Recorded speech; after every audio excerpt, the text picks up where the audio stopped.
Good morning and welcome to Mission Control Houston. You're looking at the International Space Station Flight Control Room and the specialists on duty to monitor the operation of all station systems and work with the Expedition 59 crew members as they move through their day's activities. Commander Oleg Kononenko and his crewmates have spent this week focused on the science research mission of the station, from an experiment focused on kidney health to one using the station as a perch from which to watch the Earth breathe. Welcome to Space to Ground. I'm Isidro Reyna. The science continues on board the International Space Station. Carbon dioxide is one of the most important and long-lived greenhouse gases. In fact, increases in atmospheric carbon dioxide, both man-made and natural, are responsible for about 2/3 of the total energy imbalance that is causing the Earth's temperature to rise. The Orbiting Carbon Observatory 3 experiment, which arrived at the station May 6, will give scientists the first opportunity to watch the Earth breathe from space. We know that local carbon dioxide levels rise and fall during the day with changes in emissions and photosynthesis rates, but these changes are measured sparsely worldwide. The experiment will observe how carbon dioxide concentrations change throughout the day in many parts of the globe, in both large industrialized cities and surrounding croplands. This is another step toward monitoring emission hotspots, volcanic eruptions, and other local carbon sources from space. Understanding carbon sources can aid in forecasting increased atmospheric heat retention and reduce its long-term risks. Serious medical conditions caused by poor kidney health can occur more often in space. The Kidney Cells experiment examines how kidney health is affected by microgravity and other factors of space travel, including increased chemical exposure, water conservation and recycling, and altered dietary intake. Knowledge gained can help protect the health of astronauts and also contribute to better treatments for kidney-related conditions on Earth. Learning the results of this research on the space station is critical as we look to send humans on longer space missions and set our sights on sending astronauts to the moon by 2024. This week's question comes from Bill, who asked why space is the place to perform many of these experiments versus Earth. Space is unique because it allows scientists to remove gravity from the equation, giving them an entirely new environment to study everything from human health to physical processes only happening on extremely small scales. We may not know yet what will be the most important discovery gained from space station, but we already have some amazing breakthroughs. In the areas of human health, telemedicine, education, and observations of Earth from space, there are already demonstrated benefits to human life. Vaccine development research, station-generated images that assist with disaster relief and farming, and education programs that inspire future scientists, engineers, and space explorers are just some examples of research benefits. Keep sending in your questions using the hashtag AskNASA. We'll see you next week.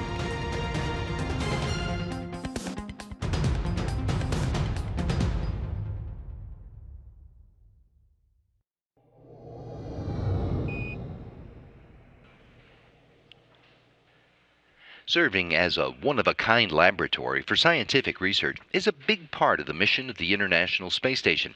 It's providing a place for experiments that can't be done on Earth. Another station goal is helping us prepare for future human exploration of space.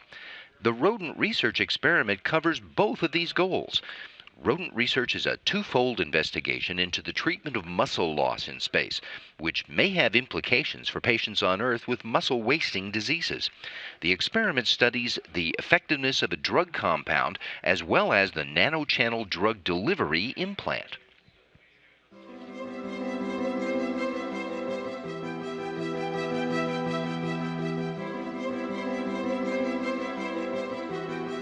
We're testing the drug as well as the device. Sarcopenia or muscle wasting is a big burden on the healthcare system currently. So the results from this study will provide us with valuable information on understanding the mechanism of action for the drug that we're testing.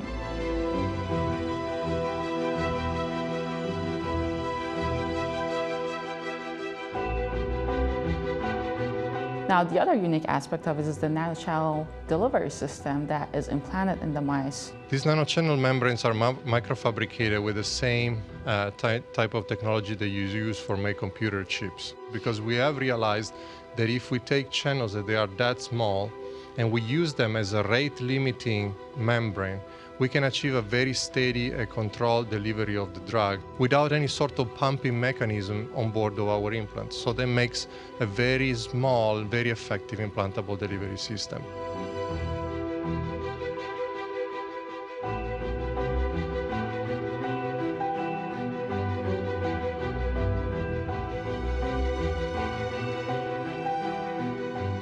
The big goal is that we're making humanity better and we're helping our generation and the next generations live longer and better.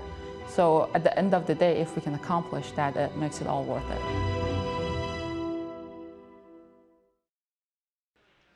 Now, science in the laboratory is just a part of the mission of the International Space Station.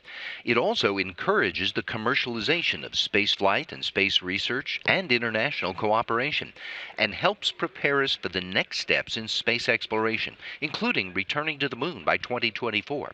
Teams across America and in Europe that are part of NASA's Orion, Space Launch System, and Exploration Ground Systems programs are developing the spacecraft, the rocket, and the ground systems needed to send human beings to their next destination beyond Earth orbit.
Returning to the moon by 2024 is a goal, but it's also a step on the path of future exploration. Putting boots on Mars is part of the goal, too. And everything in NASA's space exploration history of 60 years is coming together to make that dream a reality. So you want to go to Mars? How does NASA's history prepare us for future exploration? NASA has been exploring space for 60 years. In that time, we've learned a lot that will help us with future missions. First, NASA learned how to build and launch rockets into space. Then NASA learned how to send astronauts, who performed spacewalks, rendezvous and docking maneuvers, and tested new technologies to prepare us to go to the moon. During the Apollo missions, humankind explored the lunar surface and proved that we can walk on other worlds. After the Apollo program ended, NASA returned to low Earth orbit, but with longer, more complex missions. Skylab, America's first space station, taught us important lessons about living in space. The Space Shuttle kicked off a series of regular missions advancing astronaut training, launch capabilities, and on-orbit operations. The Space Shuttle enabled us to build the International Space Station, expanding our ability to use space for scientific research and teaching us how to make a permanent home away from Earth. Astronauts still live there today. Building on 60 years of knowledge and discovery prepares us to go farther than humanity has ever gone before. To find out more, go to this NASA website.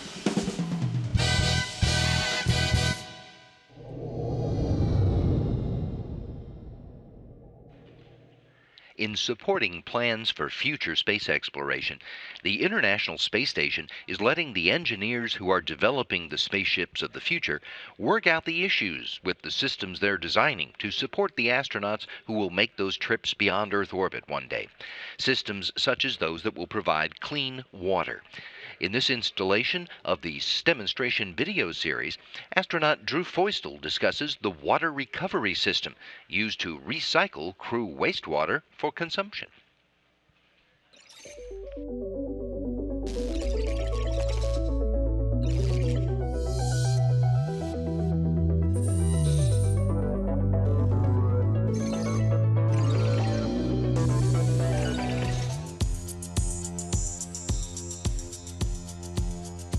Hi, I'm NASA astronaut Drew Feustel. Welcome to the International Space Station. On our station, our water recovery system is vital to our mission and our survival. Want to know why and how we recycle and filter our water? Let's go. We use water recovery and filtration because it is expensive to launch resupply missions, and the weight of the water is a problem as well. Think about the weight of a single bucket of water. Can you imagine the weight of water for a month's supply for 6 people on the International Space Station? What about the water for a year or more when we leave low Earth orbit for deeper space missions? That's a lot of water, and bringing it with us is not very efficient. On station, we recycle wastewater to get fresh drinking water. This recovery and filtration process includes our urine, moisture we exhale, and sweat, along with the water we use to bathe and shave. It works like this. When we use the bathroom, urine is collected and pumped to a distillation assembly. The assembly spins, pulling the urine to its walls. The urine is heated to evaporate water from the waste and then condensed in the outer chamber to form distillate. Next, the water is pumped to a tank where it is joined with the water recovered from cabin air created by crew sweat and respiration. Down the line from there, odors and any other contaminants are removed with heat. Then iodine is added for microbial control. Our water is checked often to ensure it meets water quality requirements. It is also monitored closely for bacteria, pollutants, and proper pH. The pH scale ranges from 0 to 14 and is a tool used by scientists to measure the strength of an acid or base. Our water is required to be in the 6.0 to 8.5 range. The end result of the entire process is clean drinking water that we get to enjoy every day. The recycled water on the space station is sterile. There's no odor or bad taste. You've seen that water recycling is critical for long-duration missions, such as here on the space station, and will be for future trips to the moon or Mars. Be sure to check out the activity connected to this video so you can learn more about water filtration. Thanks for learning with me, and I'll see you next time.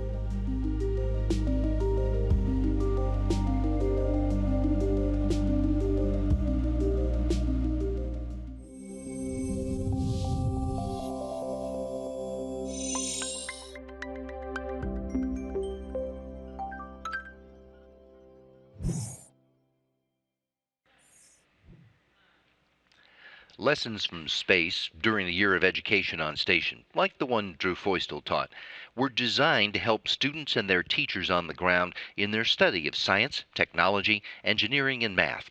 It was an effort that built on an example set by a teacher more than 30 years ago.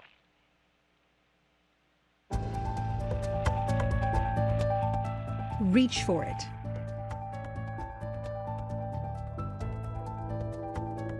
Presented by Science at NASA.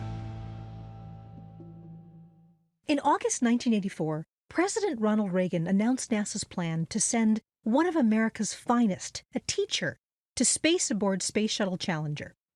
Of 11,000 aspirants for the adventure, 37-year-old high school teacher Krista McAuliffe from Concord, New Hampshire, was chosen.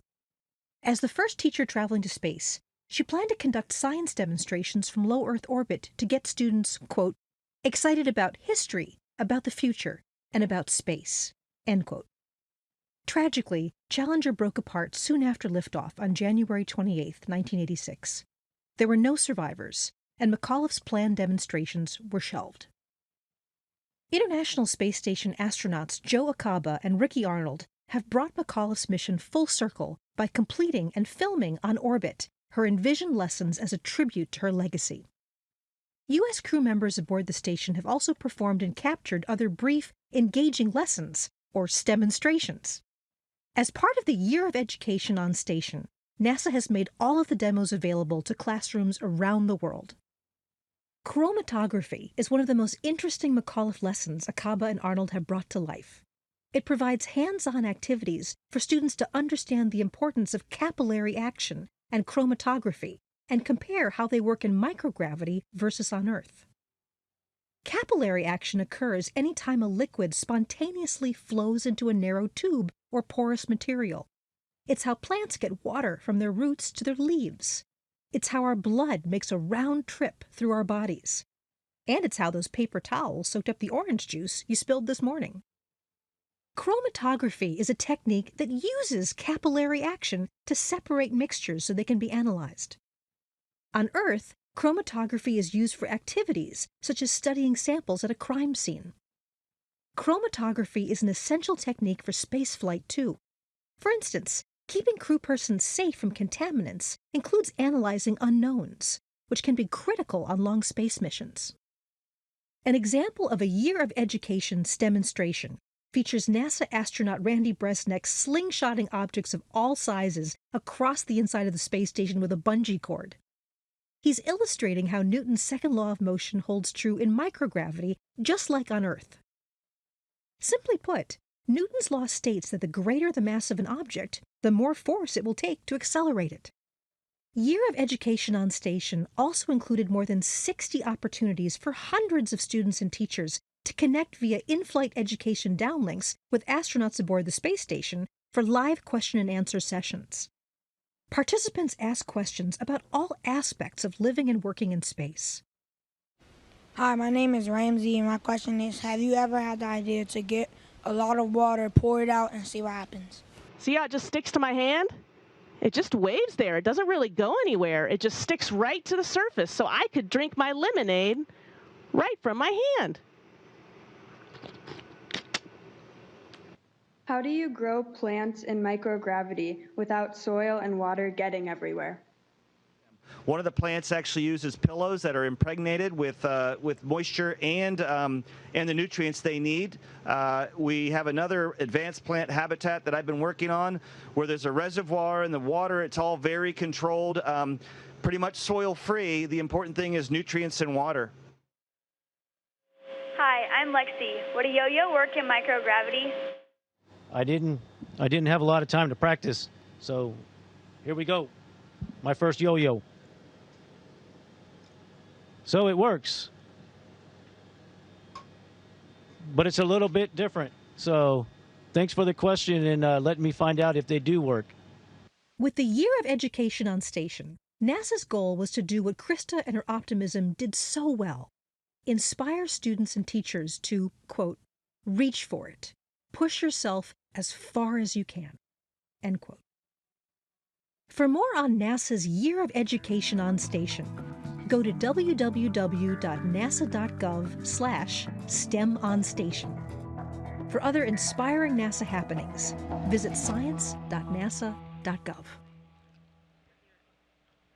Expedition 59 flight engineer Nick Hague was the first member of the 2013 astronaut class to make it to space. He was just a few months ahead of his classmate Anne McClain and then his other classmate Christina Cook. But Hague is quick to say that his 2 space flights, like most everything he's done in his life, are the result of a team effort. I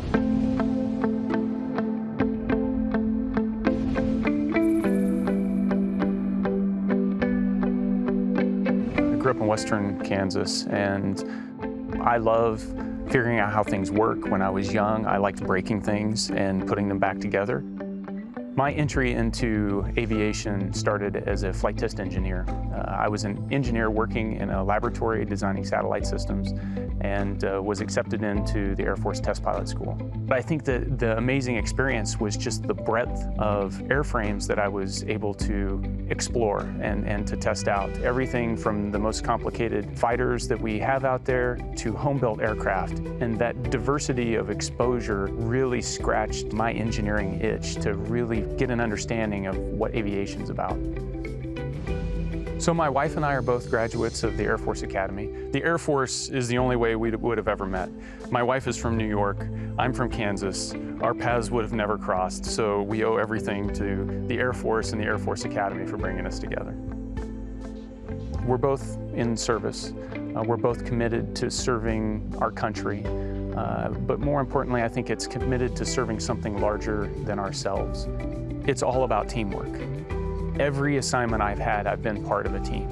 And that idea of you're going to be reliant on the people around you for success and defining your success not on your accomplishments, but on the team accomplishments, that's something that Air Force instilled in me and gave me the opportunity to grow and refine. Human space exploration is the ultimate team sport. We've got a team of 6 people on orbit. We're going to have a team of 5 people on orbit for my expeditions. We've got a team of over 100,000 people on the ground that are supporting us on a daily basis. You don't do these things individually. There's no success that's gained individually in space exploration. It's all about the team. I'm Colonel Nick Hague, and I'm a NASA astronaut.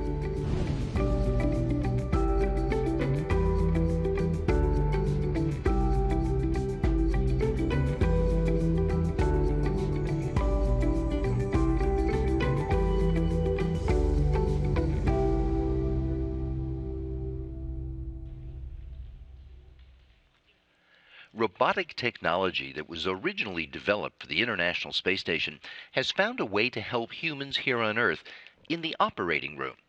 The company that developed and built the space station robotic arm has worked with a medical device manufacturer to create an automated robotic arm that tracks the movement of a surgeon's tools and helps to expedite brain and spinal surgeries.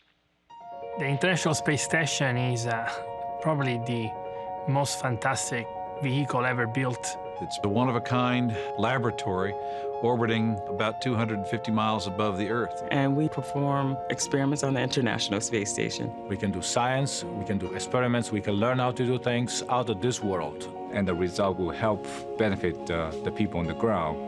So not only that, but we're also seeing benefits of how we actually assembled the space station. So the International Space Station in its design was essentially designed like a Lego toy. Lots of big pieces that need to be put together. Some of these pieces are going to be about the size of a city bus. We needed a way of manipulating or moving these big pieces and very precisely putting them together. Canada worked with its contractor, which was MDA, and with that company came up with a design that was going to meet the needs of the International Space Station. The solution to that was using a fairly large robotic arm.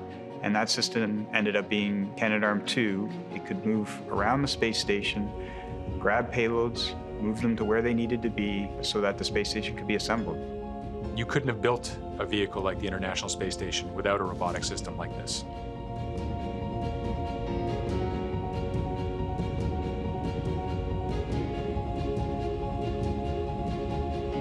And And that was when we started talking to Synaptive Medical. Knowing that MDA has done this before in space, we thought it would be very easy for them to bring that experience and that technology into the neurosurgical area and help us with our medical robotics.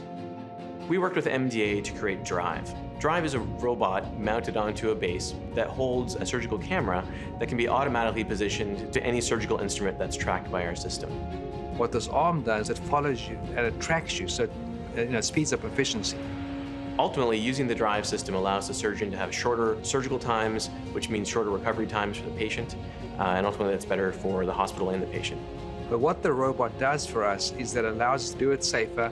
You can do it better with less harm to the patient. The software that runs on the Drive system is directly derived from the software that runs the Canadarm2 on the International Space Station. Those robotics work with and alongside an astronaut to enhance what they do. So that connection is a very direct and real one. Right now, it's probably the most used system that we could say is derived from the things we did on Space Station, and we're pretty proud of that. And I've seen the arm before, we've seen it on the space station, but, I never put the two and two together that I'd have the same arm in the OR at some time now. I think everybody has this dream of how robotics are going to become more and more a part of everyday life. The things that we do with robotics on the space station is basically pushing those dreams forward. And we evolve the system, we gain the knowledge, we gain the experience, the expertise. So this is kind of the unexpected benefits that we get out of doing a program like the International Space Station.